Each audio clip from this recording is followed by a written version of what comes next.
Bener belum tahu.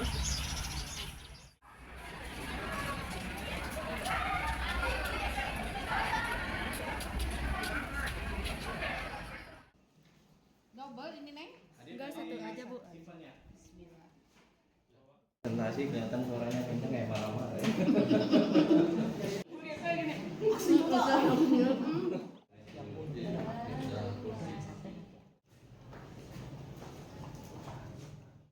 Waalaikumsalam.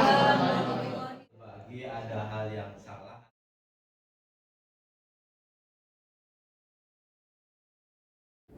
Saya yang telah hadir di pertemuan hari ini dengan dalam rangka kegiatan saya sebagai pendidikan guru calon penggerak dalam rangka kegiatan diseminasi budaya positif di modul 1.4.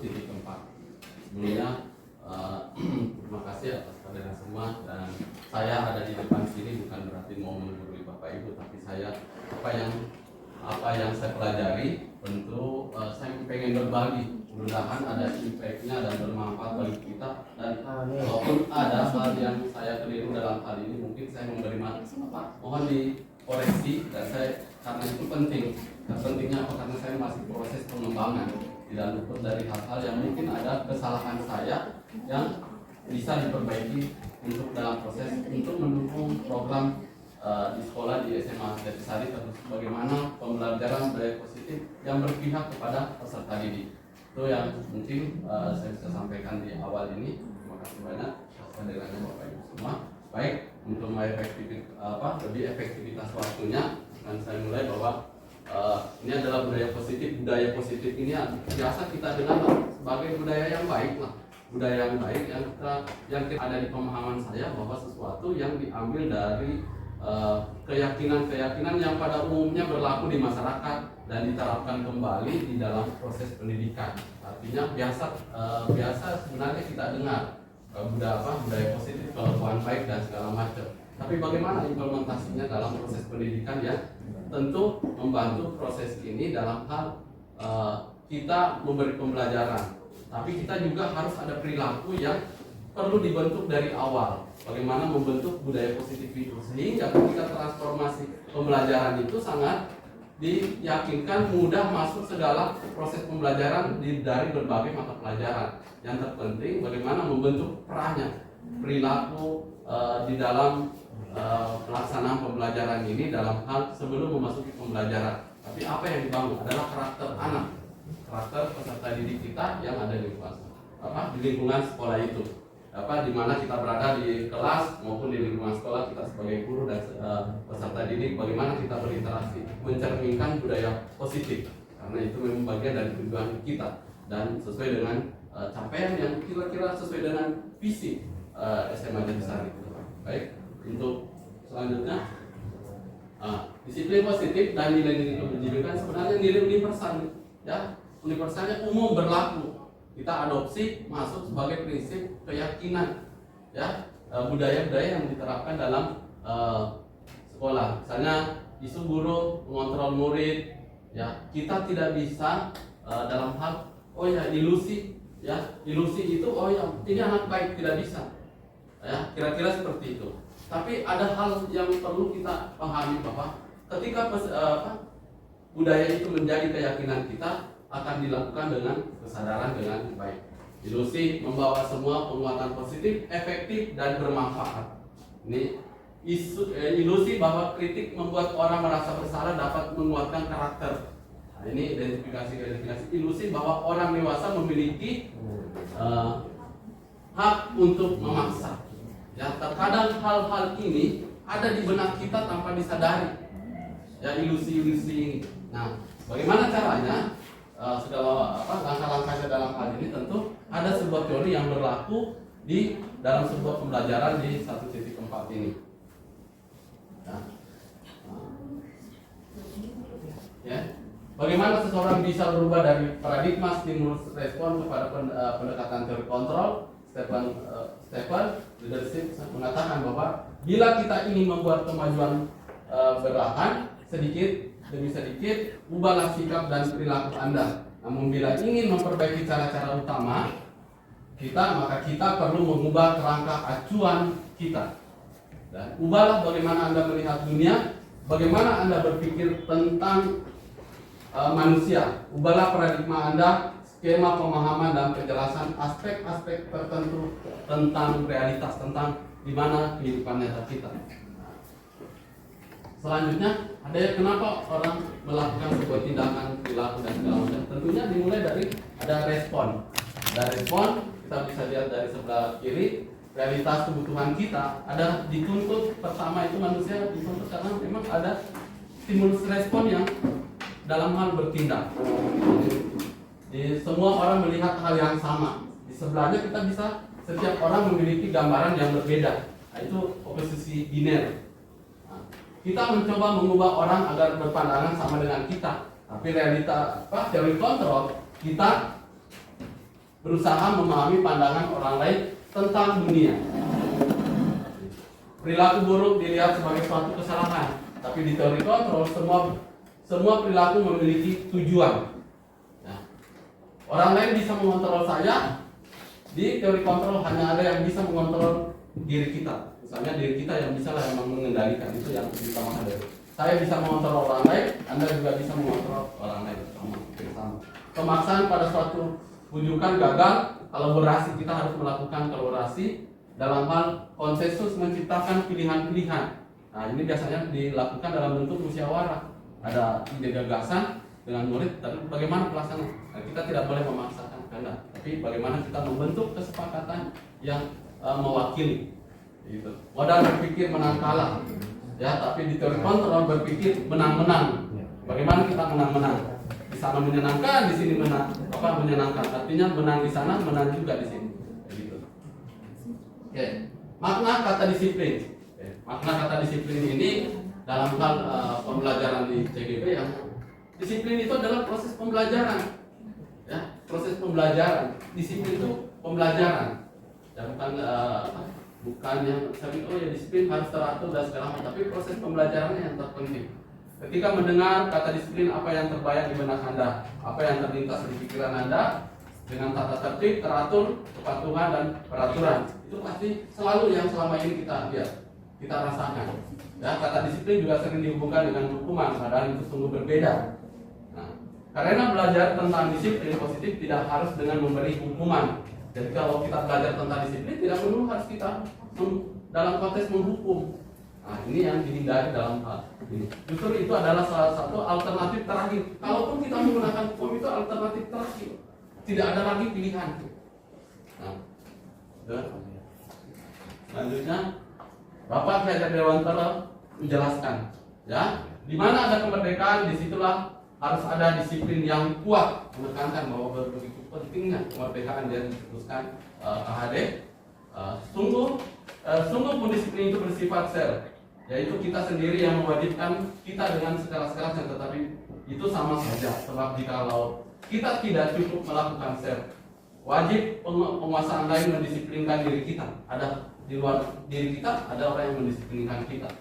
Dengan peraturan demikian itulah harus ada di dalam suasana merdeka, kemerdekaan, kebebasan kita. Ya, sebebas-bebasnya kita, tapi ada aturan yang berlaku. Tapi kita yakini bahwa itu berlaku bagi umum. Kan?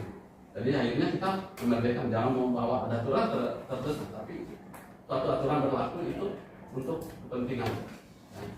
Itu dari Ki Hajar Dewantara. Ki Hajar menyatakan bahwa untuk mencapai kemerdekaan atau dalam konteks pendidikan kita saat ini untuk menciptakan murid yang merdeka, syarat utamanya ada syarat dari KHD yang tokoh pendidikan harus ada disiplin yang kuat. Nah, ini disiplin yang kuat. Disiplin yang dimaksud adalah disiplin diri yang memiliki motivasi internal dari internal individunya, mendisiplinkan dirinya, bukan aturan lagi yang mendisiplinkan, tapi kesadaran itu. Bagaimana kesadaran setiap peserta didik menyadari bahwa oh ini penting bagi saya. Tidak perlu lagi saya baca secara terang-terangan tapi kalau saya terlambat ya berarti saya tidak disiplin, tapi kesadarannya yang terbangun. Profil pelajar Pancasila dengan kebijakan kurikulum merdeka ada beberapa hal ya yang di awal tahun kemarin kita sudah melaksanakan IKF, sementara dalam proses hari ini bahwa P3 atau profil pelajar Pancasila beriman dan bertakwa Tentu ini yang kita inginkan kepada peserta didik. Dua adalah berakhlak mulia, mandiri, bernalar kritis, berkebinekaan global, bergotong royong dan kreatif. Ini prinsip dari kurikulum merdeka yang harus diterapkan. Nah, ada beberapa pendapat terkait dengan budaya disiplin. Ini bisa diinventaris pemahamannya dari privilege program, sikap mulut, toleransi, rasa hormat, identitas, mandiri, menghargai, antusias, empati, pengetahuan, kreativitas, kerjasama, percaya diri, komitmen. Ini yang teori PYP yang dirumuskan. Apa standarnya? Standar kelakuan baik itu seperti apa? 9 pilar karakter Indonesia dari Indonesia Heritage Foundation. Ya, pertama cinta Tuhan dan segenap penciptanya. Ini nilai-nilai yang berlaku ya. Kemandirian dan tanggung jawab, hormat dan santun, ya, dermawan, suka menolong dan gotong royong. Nah, ada lagi di bawah setelah itu percaya diri, kreatif dan bekerja keras, kepemimpinan dan keadilan, baik dan rendah hati, toleransi, kedamaian dan kesatuan. Ini nilai-nilai yang dirumuskan. Indonesia punya rumusan standar seperti ini. Kalau Indonesia yang tadi sebuah teori barat, petunjuk seumur hidup, keterampilan hidup, ya. Ini di keterampilan hidup itu dapat dipercaya. Ini modal yang diterapkan dalam hal kegiatan. Lurus hatinya, pendengar yang aktif, tidak merendahkan orang lain, ya, memberikan yang terbaik dari diri. Nah, ini bisa diadopsi buat kita dalam kegiatan sekolah. Nah, ada lagi dari building moral intelligence. Nah, ini menetapkan standar juga. Ada empati, saling peduli, ya. Suara hati, suara mendengarkan nalurinya, ya. Kontrol diri, ya, pengendalian diri, rasa hormat, ya, kebaikan, toleransi, keadilan. Hampir semua mencapai yang tadi. Nah, boleh kita lihat bentuk-bentuknya. Kalau kita mau menerapkan di dalam sekolah, di dalam pendidikan kita, ada peduli. Bentuknya apa? Ya, keterangan, kebersihan, komitmen, belas kasih, percaya diri, belas kasih, bertujuan, dengan rasa, gotong royong. Itu bentuk-bentuk kegiatan yang bisa diaplikasikan. Begitu juga dari rajin, keberanian, ada keberanian, kesantunan, kreatif, semangat, kedermawanan, kejujuran. Begitu integritas masuk, ada integritas personal yang perlu diterapkan, implementasikan dalam bentuk-bentuk bisa dilihat seperti ini. Kebahagiaan, keadilan, baik hati sampai keteguhan hati. Rasa hormat dilihat dari bentuk tanggung jawab, pengabdian, bijaksana, ya, bersyukur, toleransi, percaya, lurus hati, ketegasan dan pengertian. Ini proyek nilai-nilai kebajikan yang sudah dirumuskan dan ditabulasi seperti ini. Selanjutnya standar pendidikan nasional kita dalam rangka ini sudah bagian dari standar nasional yang sudah dicantumkan dalam undang-undang kita. Tujuan mulia dari penerapan disiplin posisi adalah agar terbentuk murid-murid yang berkarakter, berdisiplin, santun, jujur, peduli, tanggung jawab dan merupakan pelajar sepanjang hayat sesuai dengan standar kompetensi lulusan yang diharapkan. Artinya kita mengacu dari sini. Nah, ada lagi teori yang bisa kita adopsi untuk proses budaya positif ini. Ya, teori motivasi dan hukuman adalah agar terbentuk murid-murid yang berkarakter, berdisiplin, santun, jujur, peduli, tanggung jawab dan merupakan pelajar sepanjang hayat sesuai dengan standar kompetensi lulusan yang diharapkan. Artinya kita mengacu dari sini. Nah, ada lagi teori yang bisa kita adopsi untuk proses budaya positif ini. Ya, teori motivasi dan hukuman dan penghargaan restitusi. Nah, Diana Gosen ini adalah suatu peneliti dan pemerhati pendidikan. Beliau bukunya banyak sekali dibaca dalam, bahkan referensi di pembelajaran CGP ini beberapa, khususnya di 1 titik modul ini hampir semua materi beliau itu kita bisa adopsi dan dia teorinya diadopsi dalam pembelajaran dalam hal bagaimana penanganan metode restitusi ini. Tapi nanti selanjutnya akan ada contoh-contohnya. Dan bosan untuk menghindar, ya. Pertama ada menyatakan ada 3 motivasi perilaku manusia akan yang merumuskan dalam 3 untuk menghindari ketidaknyamanan atau hukuman, ya, untuk mendapatkan imbalan atau penghargaan dari orang lain, untuk menjadi orang yang mereka inginkan dan menghargai diri sendiri sehingga nilai-nilai yang mereka percaya. Ya. 3 motivasi perilaku manusia, ya, untuk ini. Selanjutnya hukuman penghargaan, ya, ada hukuman dan penghargaan. Nah, hukuman dan konsekuensi dan restitusi itu agak berbeda. Nanti kita lihat di majalah berikutnya. Bila kita melihat bagian di bawah ini, ya, bagaimana terbagi 2 bagian, yaitu disiplin dalam bentuk konsekuensi, disiplin dalam bentuk restitusi. Ada tabelnya, maka tabel ini identitas gagal dan identitas sukses. Mana kita kira-kira kalau menghukum, identitas gagalnya seperti ini, bisa dilihat di tabel ini. Setuju, yang menyakitkan harus terjadi, itu kita menghukum. Ya, tidak nyaman murid anak untuk jangka waktu yang panjang, dampaknya itu. Kalau kita menghukum, korban mendapatkan keadilan. Adil kan belum tentu adil di sana.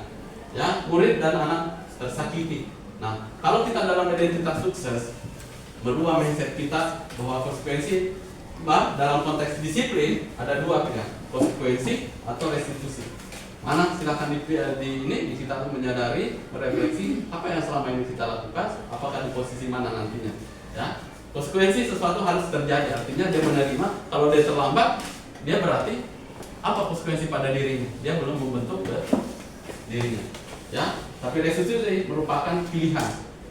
Kalau dia memilih bahwa kalau terlambat pasti akan dapat konsekuensi.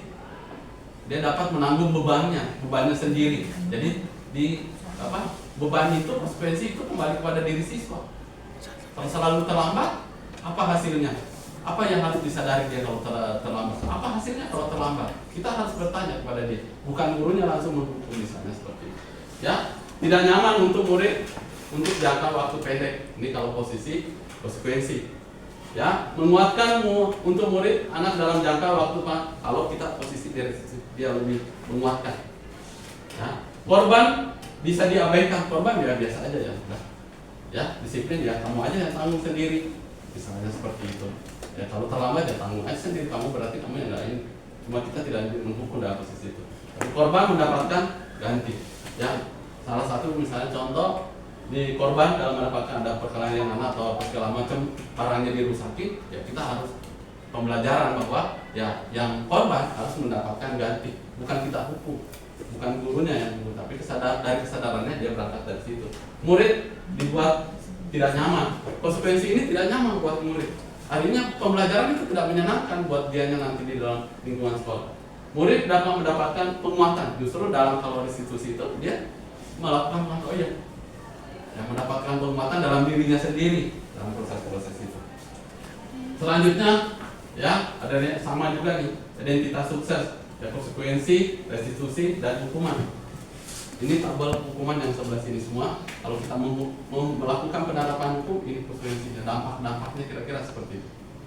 Ya, konsekuensi penguatan hanya bertahan, tapi restitusi masalah terpecahkan. Masalah terpecahkan, dia menawarkan. Kalau Anda menggunakan teori restitusi ya, masalah terpecahkan, bukan kita. Masalah itu selalu bahwa salah terbayang kepikiran ibu, anak-anak itu bermasalah. Jangan, harus dikembalikan pada dirinya, bukan di kitanya yang bermasalah, terbebani anak ini bermasalah. Kita harus pada saat itu harus ada tahapan-tahapan penyelesaian di tahapan restitusi. Nanti kita lihat. Nah, netral, negatif, netral, positif. Ya, ini pembagiannya. Ini negatif. Kalau konsekuensi, posisinya netral. Kalau positif dari restitusi, dia lebih positif dalam pengembangan anak-anak. Sikapnya lebih kedepannya itu lebih berdampak positif. Nah, itu. Identitas hukuman masih terus berlanjut. Ya, konsekuensi juga restitusi dia masih ada pilihan. disiplin, ada dua pilihan, kita mau konsekuensi atau restitusi. Tapi lihat dampak-dampak yang ditawarkan dalam teori ini. Hukuman adalah kita kalau menghukum yang sama, artinya kita gagal mendidik dalam hal penangkapan saya di dalam materi ini. Hukuman atau konsekuensi ada, boleh kita tes ya. Ada contoh soal tindakan guru. Saya misalnya tindakan guru nih. Soalnya mencatat 100 kali di dalam buku kalimat, saya tidak akan terlambat lagi karena terlambat ke sekolah. Hukuman atau konsekuensi? Hukuman. Ya. Kedua, mengelilingi lapangan basket 2 kali karena terlambat hadir di sekolah. Hukuman atau konsekuensi? Harus hukuman.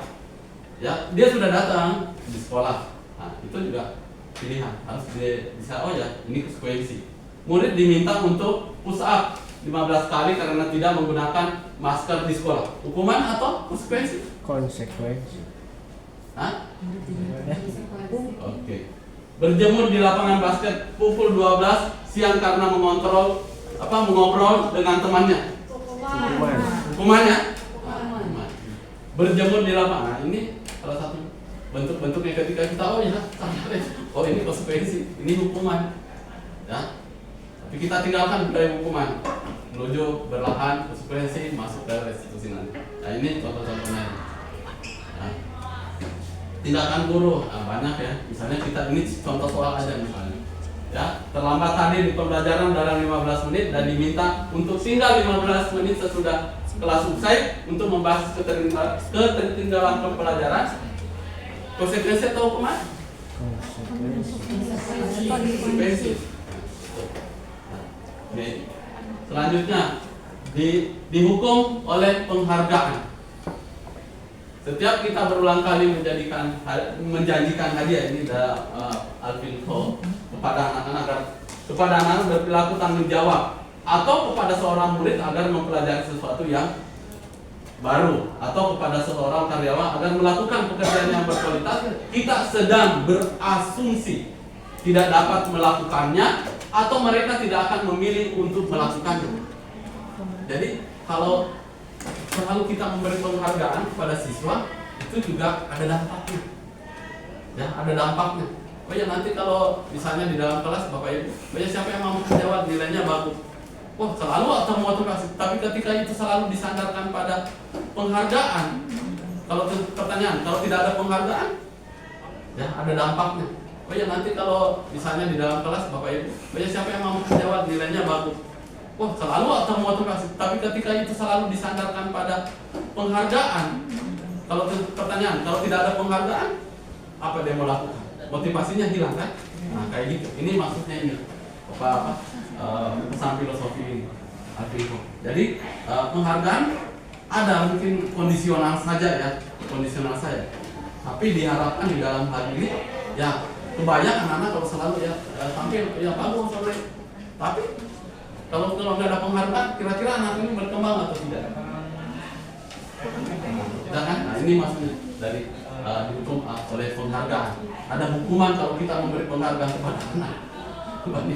Selalu kita bangun memberi penghargaan, saya mengalami banyak penghargaan. Tapi ternyata ada penelitian yang juga membuktikan itu. Keyakinan kelas. Dalam hal pembentukan budaya positif, keyakinan kelas juga bisa dibentuk di dalam sebagai wali kelas. Saya sebagai wali kelas sudah melakukan proses itu. Tapi mengapa keyakinan kelas? Mengapa tidak peraturan kelas saja? Ada dua pilihan. Ada keyakinan, ada peraturan. Yang selama ini kita masih menjalankan peraturan ya 50-50 lah. Ya. Ada poin misalnya terlambat dan segala macam. Ya. Mengapa adanya keyakinan kelas penting untuk terbentuknya sebuah budaya positif? Budaya positif terbentuk jadi nilai, bukan lagi aturan. Ya, kalau budaya positif itu kan nilainya, bukan dari dalam bentuk aturan-aturan yang harus dibaca siswa dan segala macam. Terlambat 9 poin, terlambat 9 poin. Ya. Bagaimana mewujudkan sebuah keyakinan kelas yang efektif? Ya. Bagaimana mewujudkan keyakinan kelas yang lebih efektif? Ya, melibatkan peserta didik, orang tua atau perwakilan orang tua, kita ajak ngobrol, undang di dalam kelas dan dilibatkan yang kita menjelaskan keterlibatan wali kelas. Ada yang namanya ketua komite, kalau kita perlu bentuk ketua komitenya mewakili orang tua siswa di dalam kelas dan peserta didik yang paling utama yang hadir dalam hal pembentukan bagaimana mewujudkan sebuah keyakinan kelas yang efektif. Tentunya langkah seperti itu, mensosialisasikan program budaya positif. Mengapa keyakinan kelas? Mengapa bukan peraturan kelas saja? Ini ada jawab pertanyaan ini ya. Ini bagian dari kita ya semua. Apakah nanti keyakinan kelas atau peraturan kelas yang mana? Di sekolah juga yang lain juga masih berlaku adalah peraturan, ada keyakinan kan? Dalam hal kurikulum merdeka. Nilai kebajikan ini yang penting kita pahami dalam hal nilai-nilai kebajikan. Nilai kebajikan bahwa menekankan pada keyakinan seseorang akan lebih memotivasi seseorang dari dalam. Jadi dari dalam kepercayaan itu tumbuh dari diri kita masing-masing, ya bahwa itu sesuatu yang baik, itu yang perlu. Seseorang akan lebih tergerak dan bersemangat untuk menjalankan keyakinan daripada adanya sekedar mengikuti serangkaian peraturan tertulis tanpa makna. Ya, kalau kita yakin, ya nggak perlu ngapain buat aturan lagi. Contoh misalnya, kalau ibu ke sekolah yang naik motor menggunakan helm ya pengaman, itu yakin kalau mengikuti peraturan atau Anda untuk melindungi? Perlindungan. Ya, minimal kita yakin melindungi mata kita dari debu atau kita keamanan. Tapi di sisi lain dia bagian dari aturan. Tapi ya dua-duanya. Nah sekarang kalau ibu bapak pergi ke rumah sakit, secara otomatis kita terbiasa pakai masker. Ini ya pilihannya tentu adalah apa?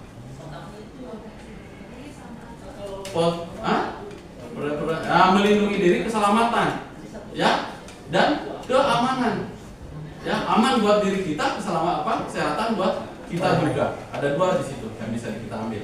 Ya, kita yakin pakai masker dan segala macam.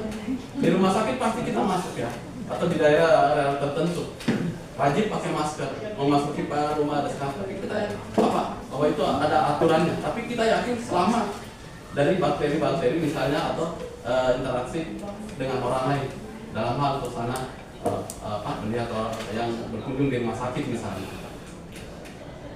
Tahapan menciptakan program kebijakan, program kebajikan ya, dilihat dari ya bentuk keyakinan sekolah, pembentukan keyakinan kelas, ya keyakinan kelas bersifat lebih abstrak. Jadi abstrak aja, nggak perlu tertulis, tidak sulit, mudah dipahami lah. Kalau keyakinan kelas itu, ya pernyataan-pernyataan universal, kebersihan, kedisiplinan, bertanggung jawab, itu keyakinan kelas. Apalagi peduli, bergotong royong, itu keyakinan kelas. Tidak perlu harus bergotong royong begini bentuknya, tidak perlu, tapi harus ada implementasi keyakinan. Ya, pertanyaan berkaitan kelas senantiasa dibuat dalam bentuk positif, dalam bentuk positifnya. Keyakinan kelas sebenarnya tidak terlalu banyak sehingga mudah diingat, dipahami oleh semua warga sekolah. Keyakinan kelas, ya semua warga kelas hendaknya berkontribusi pada perbuatan keyakinan kelas lewat kegiatan curah pendapat yang di kelas ya. Kita wali sebagai saya rata-rata wali kelas semuanya, saya juga wali kelas. Curah pendapat Bapak Ibu sehingga menjadikan sebuah nilai kebajikan nantinya apa yang harus ditawarkan. Bersedia meninjau kembali keyakinan kelas dari waktu ke waktu. Ketika kita membuat keyakinan kelas bisa ditinjau, bisa. Misalnya semester pertama berlaku ini, semester berikutnya di semester genap misalnya boleh ditinjau, ditawarkan kembali lagi. Oke. Nah, bahkan tampak seperti tabel dari keyakinan kelas. Ada huruf Y, ada terdengar, ada terlihat, ada berperilaku. Terdengar, ya satu orang berbicara misalnya, oh ya mari saya bantu. Nah, itu terdengar. Keyakinan dia peduli dengan bentuk pengucapan. Nah, kalau berperilaku bisa dilihat, ya tersenyum orang memberikan salam hormat. Ini terlihat, berperilaku terlihat pengucapan. Nah, kalau berperilaku bisa dilihat, ya tersenyum orang memberikan salam hormat. Ini terlihat, berperilaku terlihat, ya berempati, ya perasaan orang lain. Nah, ini terlihat kita ya senantiasa berbuat baik, itu terlihat. Misalnya saya menolong orang, itu terlihat ya. Misalnya ada infak dan segala macam berlaku di dalam kelas, itu terlihat. Nah, itu budaya positif untuk dilaksanakan ya. Mendengarkan sesama itu juga terlihat. Oke, lanjut kebutuhan dasar manusia. Masuk kepada kebutuhan dasar manusia dalam budaya positif. Perlu disadari, teori ini juga dibagi ya. Pemahaman teori ini, pembagian ini, kebutuhan 5 dasar. Ada penguasaan, ada kasih sayang dan rasa diterima. Ada kebebasan, ada kesenangan. Ya. Nah, yang saya sudah lakukan aksi nyata dalam kelas 10 SMA Jatisari ya. Bagaimana mengajak peserta didik ya untuk merumuskan keyakinan kelas itu seperti apa. Dalam bentuk-bentuknya ada bertanggung jawab, disiplin, ya, partisipasi kelasnya dibangun. Ya, saya memberikan gambaran, terus bagaimana rasa keamanan, peduli, dan yang terakhir itu budaya saling menghormati. Ya, mereka berpartisipasi dalam membentuk keyakinannya. Nah, itu perlu saling menghormati. Ya, mereka berpartisipasi dalam membentuk keyakinannya. Nah, itu perlu membentuk keyakinan di kelas sudah berlangsung ya di kelas 10H. Ini partisipasi kelas penting. Jadi dia sendiri yang aktif, peserta didik memberikan contoh-contohnya, perlu langsung ditulis di depan. Nah, ini karena budaya positif ya sudah dirumuskan. Itu sahabat jamaah bersama ya, berdoa sebelum pulang, kelas selalu rapi. Ya, ini salah satu bagian dari bentuk-bentuk budaya positif. Oke, kebutuhan dasar manusia dan dunia berkualitas. Masuk pada kebutuhan dasar. Kebutuhan dasar bertahan hidup. Kita bertahan hidup itu apa? Bersifat psikologis untuk bertahan hidup, misalnya kesehatan, rumah, dan makan, termasuk kebutuhan biologis. Ya, untuk memiliki keturunan, untuk bertahan hidup. Ya, kasih sayang dan rasa diterima, kebutuhan untuk diterima. Kita kebutuhan untuk diterima, ada diterima dengan siapapun di daerah di lingkungan kita. Ya, kebutuhan ini tiga kebutuhan berikutnya adalah kebutuhan psikologis ya. Penguasaan, kebutuhan pengakuan atas kemampuan, penguasaan. Nah, biasanya penguasaan ini bisa dilihat dalam bentuk-bentuk yang mau tampil. Ya, misalnya dalam pemilihan kontestan, ketua OSIS, ketua kelas, dan segala macam. Itu penguasaan. Secara sadar itu dalam posisi penguasaan. Anggota DPR yang terpilih, menteri yang terpilih, dan segala itu, dia lebih pada penguasaan. Nah, keterampilan kita didengar dan memiliki rasa harga diri. Biasanya itu timbul dari yang terutama ya biasanya di momen-momen politik ini biasanya kita banyak lihat. Kebebasan, kebutuhan akan pilihan. Kebutuhan itu bebas adalah kebutuhan akan kemandirian, otonomi, memiliki pilihan dan mengendalikan arah hidup seseorang. Kesenangan, kebutuhan untuk merasakan senang. Ini 5 kebutuhan dasar manusia dalam dunia yang berkualitas. Restitusi, 5 posisi kontrol. Ya, Diana Gosan dalam bukunya masih menjelaskan restitusi disiplin 1998 mengumumkan bahwa guru perlu meninjau kembali penerapan disiplin dalam ruang-ruang kelas mereka selama ini. Apa yang perlu ditinjau? Ya, tata tertib masih relevan terhadap suatu aturan itu atau jangan ya misalnya 10 tahun tata tertib itu ya perlu ditinjau lagi karena perubahan lingkungan itu juga sudah berubah. Generasi juga berganti setiap tahun, peserta didik kita juga berganti. Dan zaman juga, teknologi juga berganti. Nah, bentuk-bentuk disiplin itu juga berkembang karena pengaruh lingkungan. Ya, perlu dalam ruang kelas mereka selama ini, ya, penerapannya. Menghukum, kalau kita dalam posisi penghukum ya, seorang penghukum bisa menggunakan hukuman fisik maupun verbal. Ya, ya. Orang-orang yang menjalankan posisi ini penghukum senantiasa mengatakan bahwa sekolah memerlukan sistem sistem lain misalnya, atau alat yang dapat lebih menekan murid lebih dalam lagi, tekan lagi, ya bagaimana harus disiplin. Wah, nah, ini dalam hal teorinya ya, menyatakan penghukum itu seperti ini. Ya saya juga ya, kadang maaf, saya kadang pernah menghukum, ya langsung minta maaf kepada peserta ini. Maaf, karena setelah pelajari ini dulu waktu keterlibatan saya di Angkatan Papua di CGP itu, saya juga ikut. Wah ternyata salah, ada refleksi di saya bahwa pernah saya hukum, saya minta maaf langsung Bu, karena dalam mindset saya adalah bahwa ketika kita mau hukum itu adalah bahwa saya menganggap diri saya gagal hadir di depan anak-anak sebagai figur guru. Kalau ketika berada itu saya alami. Dua dari Pak Yodi saya ikut mengikuti ini, terus Pak Pupu ngajak saya juga, dan saya di posisi penghukum. Ternyata dalam teori ini benar, ya. Setelah saya koreksi diri saya gagal. Saya anggap diri saya kalau saya menghukum itu gagal saya sebagai figur. Padahal sementara kita dituntut sebagai guru. Bagaimana pesan KAED sebagai guru, sebagai amon, penuntun. Kita sebagai guru itu sebagai penuntun. Bukan menuntut, bukan menghukum. Kalau menghukum ya polisi, kan gitu ya. Nah itu yang penting disadari. Ya.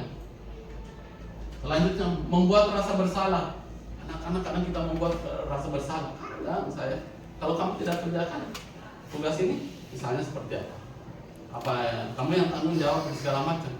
Di depan anak-anak ditegur, dia mau merasa bersalah. Kita tidak tahu perkembangan psikologi anak-anak itu. Mungkin ada langsung down. Ya. Oh, kenapa kamu nggak mengerjakan tugas? Nah, kayak gitu juga bagian. Saya kontrol diri setelah memahami materi ini. Luar biasa. Kadang hal ini saya lakukan, tapi ya itulah proses yang selama karena ya saya kurang pemahaman. Ya. Nah, ini dengan membuat orang lain merasa tidak nyaman, bersalah atau rendah hati. Akhirnya siswa itu bisa rendah hati dan segala macam bersalah. Ya nggak apa-apa. Ya, tapi itulah kita perlu perbaiki ke depan. Yang terpenting kita mau perbaiki ke depan seperti apa di membuat, jangan sampai kita ada di posisi ini. Mudah-mudahan pembagian saya berseri, maka saya dikontrol juga Bapak Ibu, teman-teman juga teman sejawat, saya dikontrol juga. Karena kita membangun sekolah ini adalah kita punya misi yang bersama, bagaimana mewujudkan visi yang ada bersama. Nah, itu yang terpenting. Dua, sebagai teman, ada nggak kita pernah jadi sebagai teman? Seolah-olah memposisikan diri kita sebagai teman di depan anak-anak. Oke, guru pada posisi ini tidak akan menyakiti murid, namun akan tetap berupaya mengontrol murid melalui persuasif. Posisi teman pada guru bisa negatif atau positif. Ya, negatifnya terlalu dekat kita sama anak. Itu yang menjadi positifnya apa? Oh ya, anak-anak selalu menganggap kita boleh. Tapi kalau yang timbul di negatifnya, anak-anak melihat, oh gampang lah, Pak Rudi, gampang lah, Bu Jenny menggampangkan kita. Itu kadang kita rasa ya, kita kasih yang dalam bahasa Inggrisnya ngelunjak ya Bu ya. Dalam bahasa anak-anak melihat, oh gampang lah, Pak Rudi, gampang lah, Bu Jenny menggampangkan kita. Itu kadang kita rasa ya, kita kasih yang dalam bahasa Inggrisnya ngelunjak ya Bu ya. Dalam bahasa Inggrisnya ngelunjak. Benar Bu, kadang ya pernah kita kasih ya, tapi apa dampaknya? Akhirnya oh ya, menyepelekan kadang tugas itu menyepelekan kita. Di sebagai teman hati-hati. Coba teman hidup mengkali itu ya. Teman hidup. Teman hidup. Ya, hati. Ya, teman hidup di rumah juga. Belum tentu ya. Katanya ya. Teman hidup. Sebagai pemantau, kita sebagai pemantau Ibu. Bapak Ibu guru, ya, memantau berarti mengawasi. Pada saat ini kita mengawasi, kita bertanggung jawab atas perilaku orang-orang yang kita awasi. Posisi pemantau ini berdasarkan pada peraturan-peraturan yang ada konsekuensinya. Nggak usah kita perlu marah, nggak perlu kita merasa bersalah, tapi kita sebagai pemantau saja. Sudah posisi netral, ya kamu melanggar, terlambat lagi. Apa yang kamu konsekuensi? Memantau. Bagaimana besok? Kamu, ya, bagaimana besok masih terlambat ya kira-kira kalau mata pelajaran Ibu? Oke, kita pantau lagi. Masih terlambat? Terus apa yang menyebabkan dan terlambat dan segala macam? Nah, kita sekolah nggak perlu dimarahin. Jangan Ibu marahin. Besok bisa terlambat lagi. Bisa. Terlambat Terlambat lagi nggak? Besok bisa jadi terlambat lagi nggak? Kan itu kalau Ini yang menjadi persoalan apa? Sering kita temui, bukan satu dua mata pelajaran, beberapa kelas kan. Dan kita guru mapel ya, kita tahu betul. Oh ya kelas ini yang udahlah legendanya tuh ini yang selalu Ya, kelas unik. ya kelas unik lah. Pokoknya ada siswa yang legenda gitu. Ini kita. Kayak kelas saya unik. Unik ada juga. Memang di kelas Ibu itu unik. Bahkan besti saya oleh kalau orang tuanya kemarin ketemu segala macam. Belum mau ya Bu ya dari saya. Saking komunikasinya saya, walaupun sudah apa, tapi ya nggak apa-apa kita komunikasi aja dengan baik karena kita mau waktu saya menjadi saya berkomunikasi. Ya, tapi sebagai guru kita memang selalu membuka komunikasi orang tua dan murid persoalannya mau di mana. Ya, ini pemantau. Kalau posisi Bapak Ibu memantau, ya ada aturannya ya. Konsekuensinya seperti ini. Kalau kamu nggak mengerjakan tugas ya Bapak Ibu, saya nggak menilai bagaimana. Mau pilih yang mana? Mau ikuti ya konsekuensinya atau kamu sadar mengerjakan tugas itu karena memang kewajiban kamu itu sebagai pemantau saja. Ada sebagai manajer. Oh, ternyata guru itu yang sepaham terakhir posisi manajer. Kita manajer. Posisi terakhir manajer adalah posisi di mana guru berbuat sesuatu bersama dengan murid. Ya, mempersilahkan murid mempertanggungjawabkan. Jadi murid itu mempertanggungjawabkan perbuatannya sendiri. Bukan jangan lagi dimarahin enggak. Jadi harus bertanggung jawab, belajar bertanggung jawab atas dirinya. Itu yang penting. Perilakunya mendukung murid agar dapat menemukan solusi atas permasalahan yang dihadapi sendiri. Misalnya tadi terlambat. Kenapa kamu terlambat? Ya, terus misalnya kita, oh ya Pak, saya kebetulan ngantar Bapak Ibu saya ke naik motor misalnya tadi ke rumah sakit. Terus saya terlambat datang. Terus pilihan kita, kalau anak-anak ngantar orang tuanya, apa coba kita punya jawaban? Ya, ada contoh kasus di kelas saya itu namanya dia siapa ya? Pian itu ya. Ibunya karena memang tidak mampu ibunya itu diopname di rumahnya. Jadi dia tidak ke sekolah 9 hari itu karena apa? Menemani ibunya, bapaknya cari kerja. Terus saya mau marahin. Ngurus ibunya. Padahal pendidikan sekolah kita ini yang utama itu kan di lingkungan sekolah, nomor 1 itu kan di rumah. Pendidikan rumah itu kan nomor 1, pendidikan akademik di sekolah. Akhirnya saya bilang, oh, nanti saya bertanggung jawab ya. Nah kayak gitu. Tapi minggu depan usahakan seperti apa membaik dan segala macam. Karena kalau bapaknya yang jaga, nggak ada yang jalan ekonominya. Waduh, nah ini juga menjadi posisi kita di mana? Nah itu yang menjadi penyebab saya kadang gimana yang menjelaskan yang mau dihukum? Menjelaskan, Pak di foto Pak, ini saya lagi nggak ada di rumah, impulsnya dan segala macam, ibunya sudah cerita ke saya. Saya komunikasikan beberapa guru di sana. Oke, Rian dalam kondisi seperti ini. Berarti tugas-tugasnya diupdate saja dari rumah, belajar secara online. Kayak itu.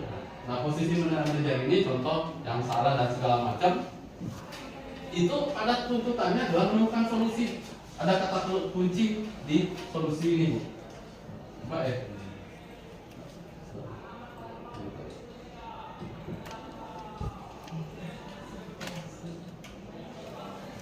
Ya, menemukan solusi di situ. Ya, solusi yang dicari, yang ditemukan peserta didik, bukan solusi dari kita ya. Sebagai guru kita bukan memberikan, tapi anak-anak mandiri mencari solusinya dalam hal penanganan manajer. Sebagai manajer ya, dia menemukan kalau saya tadi misalnya saya terlambat, sepatunya tertukar warna biru, seharusnya pakai warna hitam karena gara-gara terlambat dia buru-buru. Terus apa yang harus dilakukan sebagai kita manajer dan segala macam? Ya, nah itu perlu dipikirkan solusinya apa ya kamu kalau terlambat seperti ini. Bukan disuruh ke lapangan lari, bukan suruh lari bersihkan kamar mandi, jangan lagi kayak ini. Karena sudah di posisi manajer ada perilaku yang tentunya penekanan solusi terhadap anak.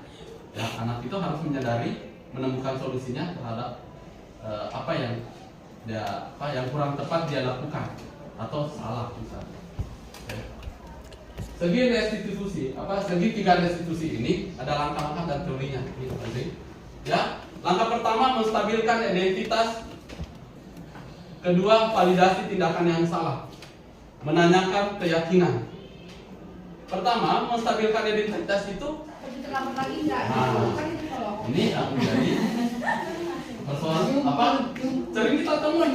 Bukan 1-2 mata pelajaran, beberapa kelas kan. Dan kita guru mapel ya. Kita tahu betul. Oh ya kelas ini yang udahlah legendanya tuh ini yang selalu ya kelas unik. ya kelas unik lah. Pokoknya ada siswa yang legenda gitu di kita. Kayak kelas saya selalu unik. Unik ada juga. Memang di kelas Ibu Rika itu unik. Bahkan besti saya oleh orang tuanya kemarin ketemu dan segala macam. Belum mau ya Bu ya dari saya.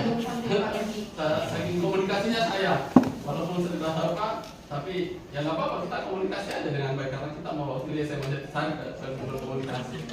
Ya, tapi sebagai guru kita memang selalu membuka komunikasi orang tua dan murid. Persoalannya mau di mana? Ya, ini pemantau. Kalau posisi Bapak Ibu pemantau, ya ada aturannya ya. Konsekuensinya seperti ini. Kalau kamu nggak mengerjakan tugas ya Bapak Ibu, saya nggak menilai. Bagaimana? Mau pilih yang mana? Mau ikuti ya konsekuensinya atau kamu sadar mengerjakan tugas itu karena memang kewajiban kamu sebagai pemantau saja. Ada sebagai manajer. Oh, ternyata guru itu yang sebelum terakhir posisi manajer. Kita manajer. Posisi terakhir manajer adalah posisi di mana guru berbuat sesuatu bersama dengan murid. Ya, mempersilahkan murid mempertanggungjawabkan. Jadi murid itu mempertanggungjawabkan perbuatannya sendiri. Bukan jangan lagi di mana-mana, enggak. Jadi harus bertanggung jawab, belajar bertanggung jawab atas dirinya. Itu yang penting. Perilakunya mendukung murid agar dapat menemukan solusi atas permasalahan yang dihadapi sendiri. Misalnya tadi terlambat. Kenapa kamu terlambat? Ya, terus misalnya kita, oh ya Pak, saya kebetulan ngantar Bapak Ibu saya ke naik motor misalnya tadi ke rumah sakit. Terus saya terlambat datang. Terus pilihan kita, kalau anak-anak ngantar orang tuanya, apa coba kita punya jawaban? Ya, ada contoh kasus di kelas saya itu namanya dia siapa ya? Tian itu ya. Ibunya karena memang tidak mampu ibunya itu diopname di rumahnya. Jadi dia tidak ke sekolah 9 hari itu karena apa? Menemani ibunya, bapaknya cari kerja. Terus saya mau marahi. Ngurus ibunya. Padahal pendidikan sekolah kita ini yang utama itu kan di lingkungan sekolah, nomor 1 itu kan di rumah. Pendidikan rumah itu kan yang nomor 1, pendidikan akademik di sekolah. Akhirnya saya bilang, oh, nanti saya bertanggung jawab ya. Nah kayak gitu. Tapi minggu depan usahakan seperti apa membaik dan segala macam. Karena kalau bapaknya yang jaga, nggak ada yang jalan ekonominya. Waduh, nah ini juga menjadi posisi kita di mana? Nah itu yang menjadi penyebab saya kadang gimana yang menjelaskan yang mau dihukum? Menjelaskan, Pak di foto Pak ini saya lagi nggak ada di rumah, impulsnya dan segala macam ibunya sudah cerita ke saya. Saya komunikasikan ke beberapa guru di sana. Oke, dia dalam kondisi seperti itu. Berarti tugas-tugasnya diupdate saja dari rumah, belajar secara online. Kayak itu. Nah posisi manajer ini contoh yang salah dan segala macam. Itu pada tuntutannya adalah menemukan solusi. Ada kata kunci di solusi ini, Bu. Baik.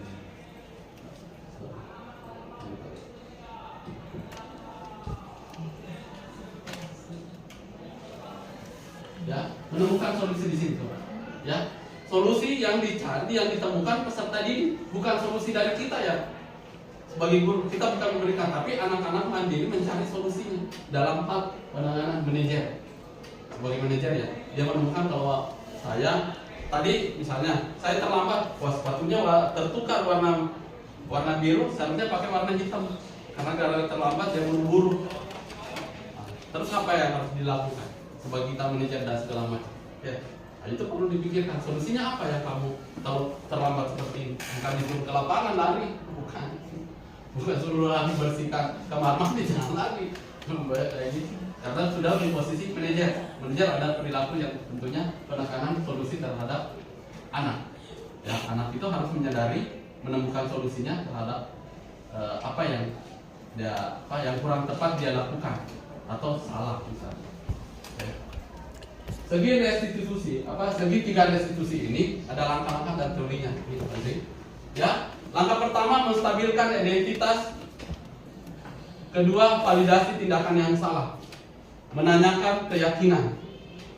Pertama, menstabilkan identitas itu, ya, murid itu dan guru, oh ya, kalau saya di posisi kamu, saya juga pasti akan melakukan. Dan saya juga pernah melakukan hal yang sama. Kita menstabilkan, kita sejajar antara peserta didik dan kita dalam persoalan yang sama. Itu sejajar, menstabilkan. Jadi dia merasa siswa itu tidak sendiri melakukan kesalahan, tapi kami juga dulu pernah melakukan kesalahan yang sama dalam posisi itu. Atau contoh, kita memberikan contoh, orang lain juga akan pernah, ada teman saya juga melakukan hal yang sama. Jadi ketika siswa melakukan kesalahan, dia tidak merasa sendiri, dia seimbang, dia distabilkan. Maksudnya begitu ya. Ya, validasi tindakan yang salah. Baru kita bertanya, kesalahan apa yang dilakukan? Oh ya, saya melakukan, saya terlambat karena saya mengantarkan nasi orang tua saya dan sehingga saya terlambat ke sekolah. Saya bangun pagi atau terlambat mengerjakan tugas sehingga saya tidak bermain game dan segala macam. Kita klarifikasi dulu apa kesalahan itu. Di klarifikasi kita mendengarkan dari siswa itu, menyimak aja, bertanya kenapa kamu melakukan validasi ini. Jadi validasi klarifikasi lah, ya, klarifikasi, ya. Ya, semua perilaku memiliki alasan. Semua perilaku memiliki. Rian tadi itu saya ceritakan, waduh, hari ini nggak masuk anak. Ternyata dia memang udah habis pulsa, udah nggak ada segala macam. Ya, kayak gitu. Jadi kita harus klarifikasi. Jangan langsung menjustis, kamu memang. Kitanya yang capek, Bu. Tapi harus ada klarifikasi. Apa penyebabnya? Penyebab membantu orang tuanya terlambat karena seperti apa dan segala macam. Itu ya. Ya, menanyakan keyakinan. Kalau kamu terlambat seperti itu, keyakinan apa yang kamu? Oh iya Pak, saya disiplinnya. Oh, kamu yakin perlu disiplin? Yakin nggak kalau kamu perlu disiplin? Yakin? Oke. Kalau yakin disiplin, ya jangan dilakukan lagi ya. Itu ya, menanyakan keyakinannya dia, sehingga dia terbimbing secara mandiri. Ya, jangan kita yang kamu ini tidak, tapi dia harus menemukan sendiri keyakinannya. Berasa tanggung jawab mengerjakan tugas, kamu perlu berasa bertanggung jawab terhadap tugas itu. Di sana keyakinan itu seperti itu. Kenapa? Misalnya ada segala macam. Ya kalau dia merasa memiliki tanggung jawab, dia pasti mengerjakan. Tapi kalau dia terabaikan, kesadaran itu harus dikembalikan kepada peserta didik. Sehingga kita tidak dalam metode menghukum atau memantau atau merasa bersalah atau sebagai teman. Besok dia kerjain lagi ya, segala itu konsekuensi aja itu sebagai teman aja. Tapi apakah rasa tanggung jawabnya kembali akan ada? Tidak, karena tidak didasari dengan keyakinan. Keyakinan ini yang penting. Oke. Ada segitiga restitusi yang modelnya seperti ini ya. Mana dulu yang dilakukan tadi ya, menstabilkan ya, menstabilkan ya, validasi, keyakinan. Tiga itu yang berputar terus. Pernah kita dalam posisi mana? Paling memvalidasi ya, mengklarifikasi ya, paling itu. Yang saya sadari, yang saya lakukan cuma salah satu tahap ya, validasi kesalahan sama jarang saya menstabilkan, mengklarifikasi kenapa kamu nggak mengerjakan tugas. Itu yang ternyata dalam pendidikan ini ada 3 tahap yang harus kita lakukan ya. Menstabilkan dulu, kedua ya, baru tahap keduanya itu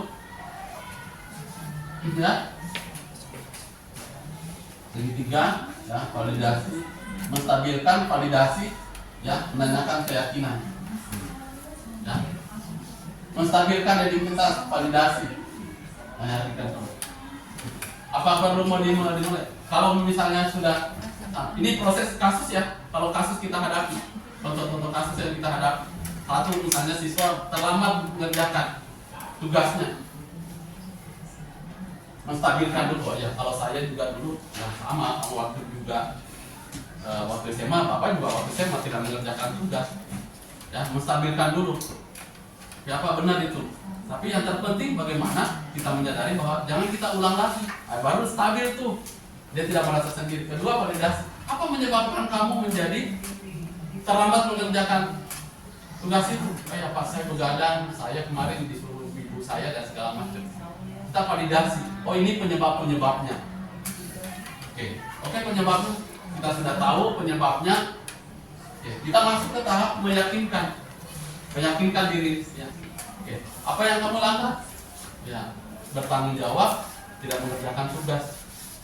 Bapak akan berkoordinasi dengan orang tua kamu untuk supaya tugas-tugas ini juga bisa diselesaikan dengan baik, sehingga nanti ke depan ini tidak terjadi lagi. Keyakinan kamu kalau bertanggung jawab bagus nggak? Bagus. Kalau dikasih sama orang tua misalnya tanggung jawab, atau kamu ke depannya nanti dikasih tugas tidak bertanggung jawab, kalian dipercaya atau tidak? Tidak. Itu kembali lagi, apa yang harus kamu lakukan? Ya, harus mengerjakan tugas ini dengan penuh tanggung jawab. Yakin? Menstabilkan, validasi sama.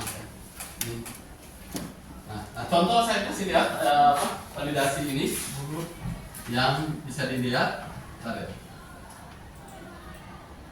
Yang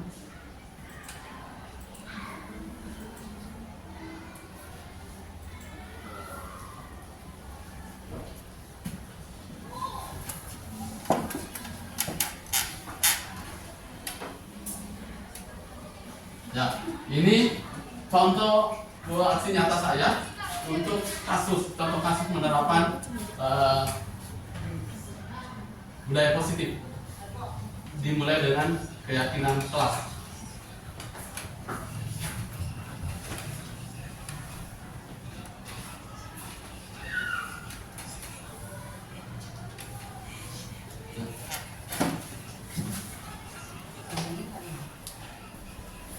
Segitiga restitusi.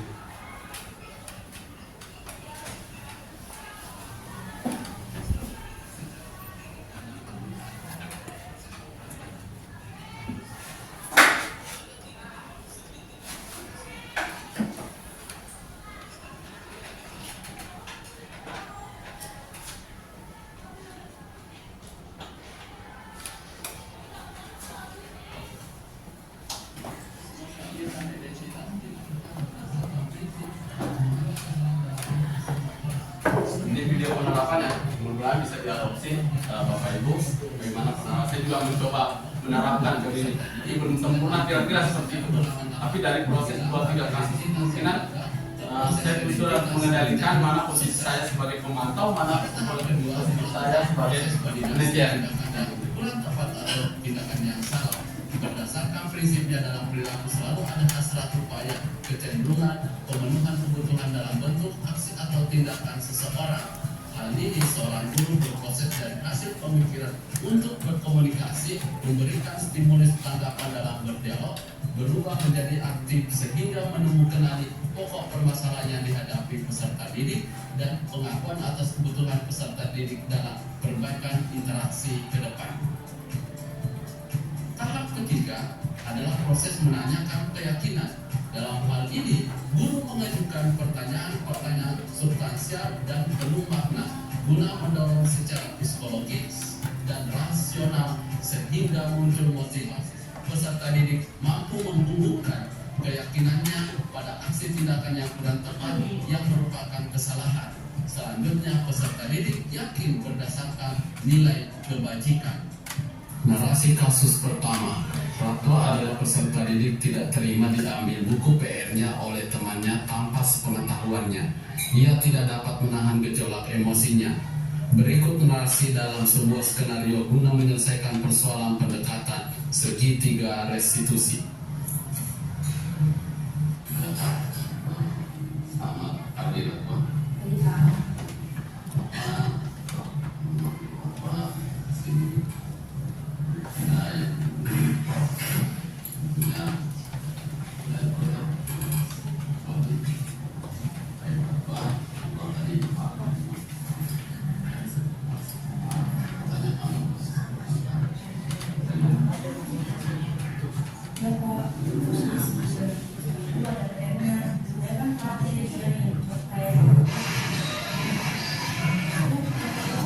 bagus ya. Maksudnya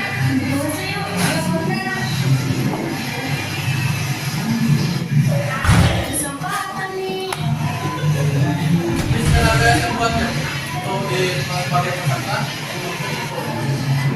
penerapan jadi tidak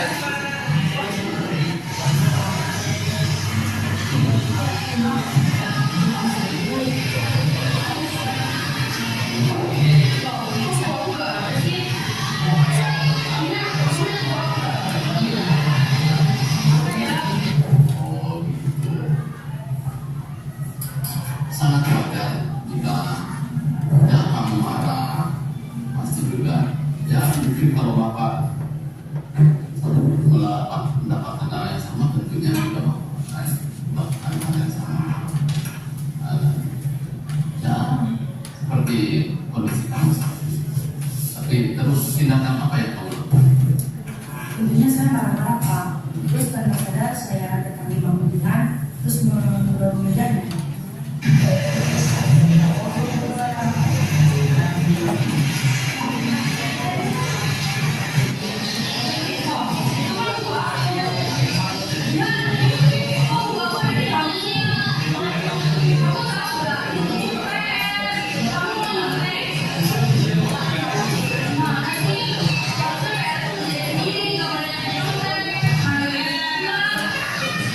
Oh, ya artinya kamu berbuat begitu seperti alasannya. Ya, terus dalam buku itu ada PS juga ya. Iya, ada PS semuanya. Jadi yang silakan. Cuma saya datang dia mau ngambil ya Pak. Ya, wajar. Kalau gitu, kamu merasa marah atau tidak rela mengambil dan itu bakal mengapresiasi tindakan yang kamu lakukan. Ya, jangan dan tidak terlalu jauh orang validasi ini kamu menyadari kesalahan pulang. tapi kita memverifikasinya kembali ke orang itu kamu tidak bertindak terlalu jauh karena bisa Sampai kamu mendorong meja. kalau dia terluka dan tidak misalnya itu menjadi validasi Menggambarkan sesuai dengan keyakinan kelas yang sudah kita sepakati. Bersama menurut kamu apakah keyakinan kelas apa yang kamu sudah lakukan? Sering menghormati ada teman. saling menghormati. Ya, betul sekali. Menurut kamu saling menghormati antar teman.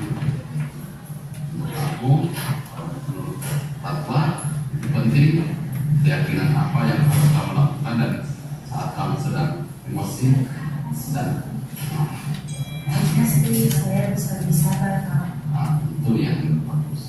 Mengendalikan dan mengembalikan kembali solusinya pada siswa apa bersedia yang bukan guru yang memberi solusi pada siswa itu dari solusi yang ditemukan itu Saya sendiri. bersedia bersabar dan berharap ketika ada teman yang mengambil ujian. Saya akan melakukannya ke Bapak sebagai wakil wali kelas dan contoh bentuk pendekatan misalnya yang terjadi di dalam ya tepat sekali. Di dalam kamu orang tua tetap semangat dan sekarang silakan kembali ke kelas. Ya, terima kasih Pak. Ya sama-sama. Assalamualaikum warahmatullahi wabarakatuh. Halo semuanya, perkenalkan nama saya Raja Muslimah dari kelas 10A. Saya senang sekali ketika diajak berdialog dengan Bapak Guru untuk mengendalikan diri dari aparat karena perilaku teman sekelas saya. Dari hal tersebut, sepertinya saya harus belajar lebih banyak lagi nih tentang kesabaran dan saling menghormati antar teman. Terima kasih. Narasi kasus kedua, Adit sering tidak mengerjakan beberapa tugas mata pelajaran sehingga berdampak pada beberapa mata pelajaran yang tertinggal. Berikut narasi dalam skenario guna menyelesaikan masalah menggunakan pendekatan segitiga menemukan peserta didik restitusi. yang terlambat mengerjakan tugasnya kira-kira seperti ini yang saya lakukan. Karena ada beberapa lah ya, tidak semuanya, tapi ada satu dua.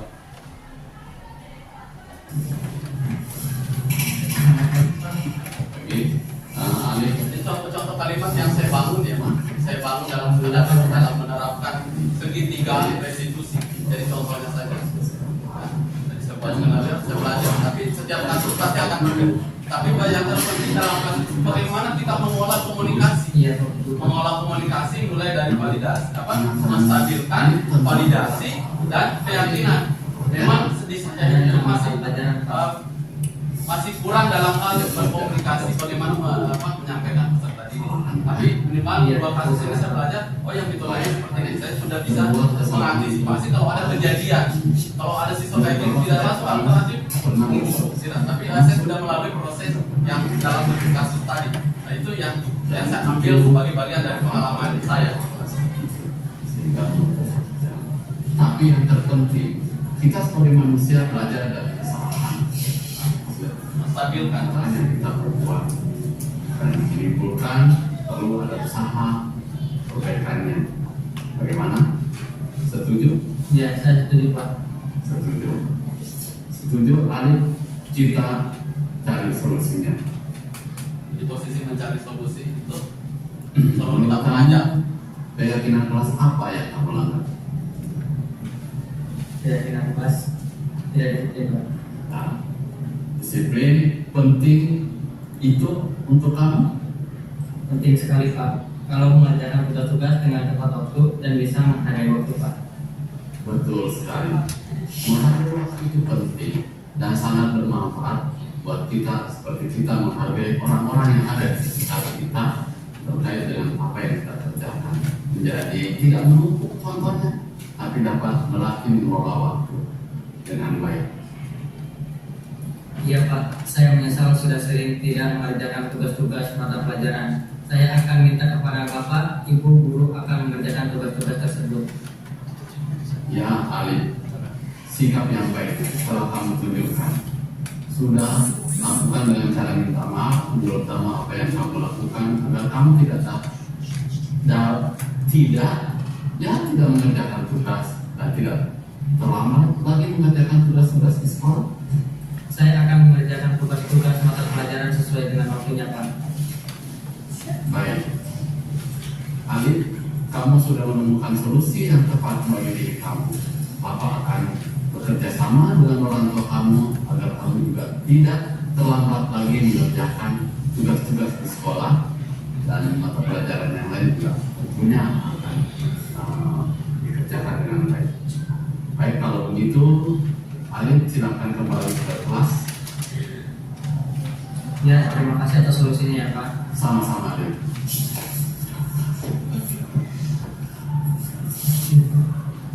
Assalamualaikum warahmatullahi wabarakatuh. Perkenalkan, nama saya Alif Alaisyah dari kelas 10. Terima kasih kepada Bapak Guru. Apa yang saya rasakan masih harus lebih fokus dan rajin lagi untuk belajar. Dan saya senang sekali bisa diajak berdialog dengan Bapak Guru guna menemukan solusi atas kekurangan dan kesalahan yang saya lakukan.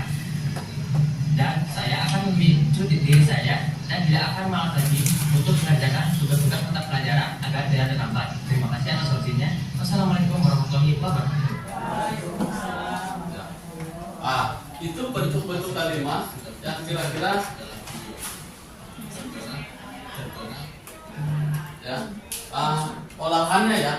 Maka teman-teman Bapak Ibu guru, komunikasi itu penting dalam hal pertama bagaimana menstabilkan ya. Komunikasi diciptakan kita sendiri, kebiasaan keterampilan kita berkomunikasi sehingga mudah dipahami. Saya masih panjang kalau saya tuh, padahal ada yang simpel, ada teman saya yang simpel kepada menstabilkan itu.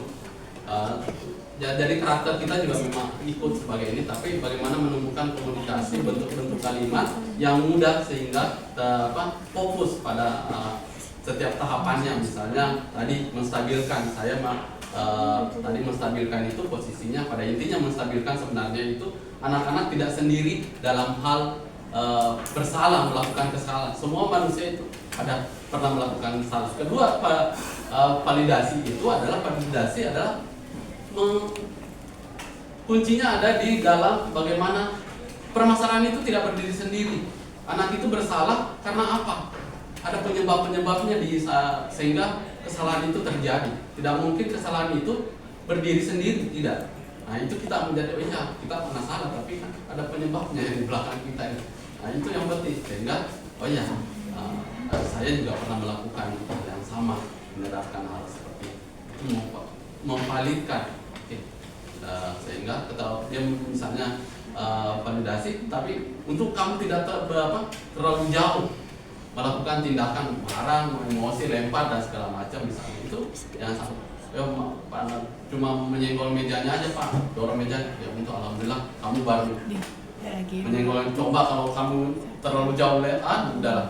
Nah, itu agak perlu, itu namanya validasi ya, sehingga menimbulkan kesadaran untuk menulis. Terus kalau kembali pada keyakinan, intinya adalah bagaimana peserta didik, pelanggaran apa, keyakinan apa yang kamu langgar, tanggung jawab Pak. Apa kamu perlu masih belajar, perlu penting nggak itu tanggung jawab kamu pelajari. Nah, itu di keyakinan, kita meyakinkan sejak keyakinan, bentuk dicari betul. Jadi pertanyaan itu selalu mengarah pada anak, bentuk-bentuk keyakinan apa yang itu perlu pertanyaan mendalam di situ, sehingga kita tidak mencari ya harus kamu besok datang pagi, bukan solusi itu Bu. Tapi kalau dia yakin dengan sendirinya datang ke sekolah atas keyakinannya, bukan karena tata tertib, itu yang penting. Tuh ada pun beberapa ada dua hal refleksi dari kegiatan ini bahwa itu yang perlu perlu saya sampaikan. Untuk membangun budaya positif, sekolah perlu menyediakan lingkungan yang positif. Artinya lingkungan itu kan kita sebagai guru menyediakan, bukan sekolah secara sistem ya, tapi kitanya juga ya, gurunya juga yang tampil di depan harus positif. Salah satunya pun yang utama itu lingkungan yang positif. Bagaimana pembelajaran yang positif ya, keyakinan kelas ya, tampil kita sebagai teladan. Mohon maaf saya masih perlu banyak ya belajar, mohon dibimbingannya juga ke depan saya. Aman dan rasa nyaman ya, aman itu ya, bagaimana kita mau ngantar rasa aman itu peserta didik, interaksinya di dalam kelas aman aja ya. Apa di situ ada kejujuran, ada kebersamaan, ada gotong royong ya, ada aman, nyaman, sehingga dia merasa nyaman dalam mengikuti setiap proses pembelajaran. Semua mata pelajaran harus merasa nyaman. Peserta yang mampu berpikir dan bertindak, sehingga dia bukan dalam kondisi yang tidak kondusif dia bertindak, tapi karena ada rasa nyaman dan rasa aman dia bertindak dengan baik. Saling, yang terpenting di saya, bagaimana kita saling berkolaborasi dalam membangun budaya positif.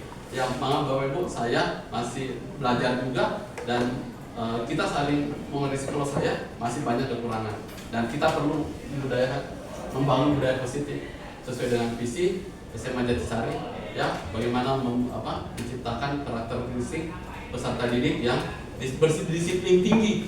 Di visinya SMA Jatisari disiplin tinggi, luar biasa disiplin tinggi, harus ditopang dengan budaya positif. Salah satu yang terpenting dalam disiplin tinggi adalah budaya positif.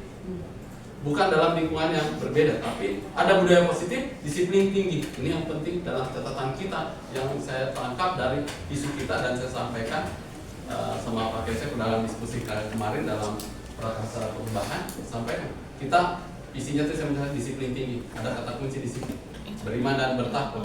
Tapi apa yang harus kata pengunci dalam implementasinya adalah budaya positif. Demikian dari saya, Bapak Ibu. Berbagi, mudah-mudahan kita bersama bisa berkolaborasi ke depan lebih nyata, lebih konkret di lingkungan SMA Jatisari, karena disinilah tempat kita, pilihan kita bertugas sampai selesai. Demikian dari saya. Assalamualaikum warahmatullahi wabarakatuh.